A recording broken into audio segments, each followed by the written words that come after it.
estado afora e principalmente na nossa região central, para reportar aos ouvintes, provocados pelos ventos, pelas chuvas.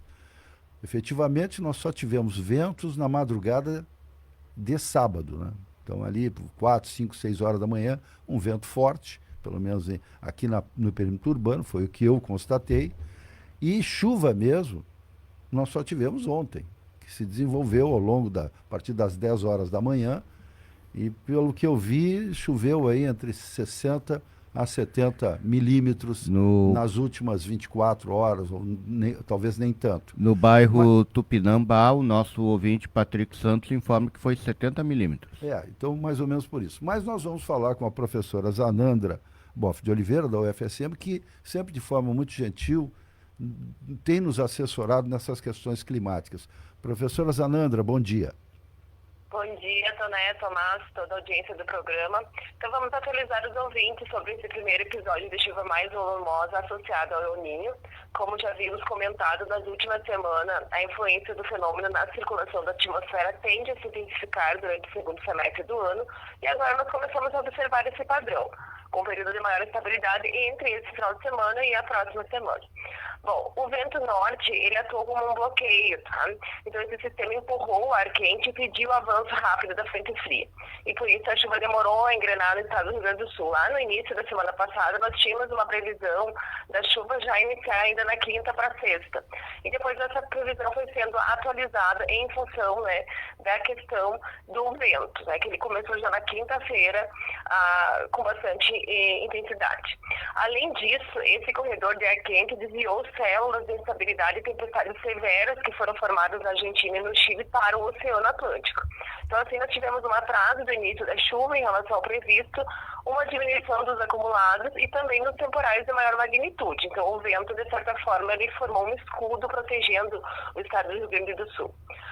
Por isso, a gente reforça a importância da população em manter-se em constante atualização, tanto da previsão do tempo em si, que ela vai sendo atualizada, né, ao longo do dia, quanto nos alertas emitidos, né? Ontem nós tivemos vários alertas da Defesa Civil aí, que foram sendo atualizados na medida em que esse sistema foi avançando. Nós estamos com uma condição de bastante estabilidade no estado do Rio Grande do Sul, então os sistemas eles estão atuando, a frente fria está com essa questão de não conseguir avançar em função do bloqueio atmosférico. A gente tem os ventos aí de baixo nível que também trazem esse corredor de umidade, então a gente tem bastante instabilidade atuando no estado como um todo, né? O resumo até o momento para Caxias do Sul, nós estamos com poucas estações aí enviando dados. Eu fiz uma busca geral agora aqui e a gente está só com duas estações, a do Bosque e a da UFSM, né? A do Unimet. E do Bosque é do Sinagro.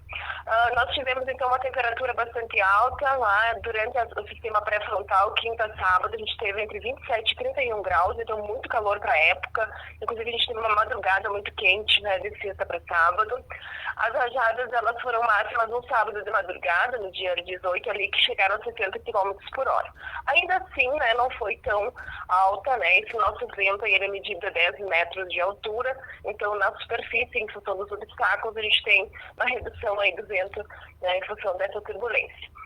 E, então a chuva ela demorou para chegar, né, em relação àquilo que era previsto, a população já estava até um pouco ansiosa, né, em função disso, mas a chuva chegou ontem, então na manhã de domingo, e até o momento a gente tem aí, segundo a estação, 63 milímetros. Isso pode ser variável, né, porque existe uma variabilidade espacial da chuva aí, e também dos tipos de pluviômetros, né, que vão estar registrando esse evento. Mas deve estar aí nessa casa entre 60 a 80 milímetros, né, e em evolução, pois o sistema ele continua, né, de chuva persistente entre hoje e amanhã, e na quarta-feira, então, começa a perder intensidade, aí quinta e sexta já é um tempo mais nublado, assim, né, mas já com menos chuva. Na próxima semana a gente ainda deve ter um retorno e fechar o mês com um pouquinho mais de chuva também.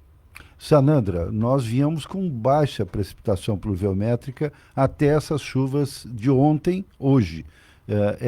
Será suficiente para recuperar a umidade de solo? Sim, para recuperar a umidade do solo, sim, né? Mas a gente, em função dessa baixa quantidade de chuva que a gente teve nesse primeiro semestre, a gente teve praticamente todos os meses, com exceção abril, com chuva abaixo da média. Então, assim, a gente tem um risco hidrológico menor, né? Então, essa questão das cheias, ela fica com um risco menor. Mas a umidade do solo, sim, ela passa já com uma boa condição, em função de que a demanda da atmosfera está muito baixa, então aí os seus níveis de reposição já estão adequados. Zanandra, qual é a atualização para o El Ninho? O El Niño, ele já começa a influenciar agora essa condição da circulação geral da atmosfera, porque demora um pouquinho para a atmosfera responder, né, essa questão da anomalia da temperatura do oceano.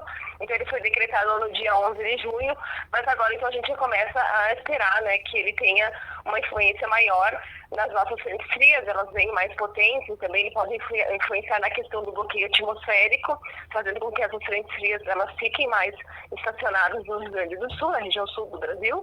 Então a gente já começa a imaginar agora que a partir dos próximos meses a gente tenha esse efeito do fenômeno que atinge seu ápice na primavera e no verão. Então, a gente tende a ter já chuvas acima da média, né? Então chuvas já sempre mais robustas. Professora Zanandra Boff de Oliveira, muito obrigado novamente pela sua gentileza conosco aqui da Rádio Vale. Eu que agradeço, uma ótima semana a todos. Ok, então está aí a atualização técnica a partir da professora Zanandra, que é especialista nesta área também, né? Ela que é professora da Engenharia Agronômica da UFSM, e por isso a preocupação tão grande com o clima. Ainda bem, né, tudo que foi previsto não ocorreu. 70 milímetros, esta foi a média de chuvas em Cachoeira do Sul.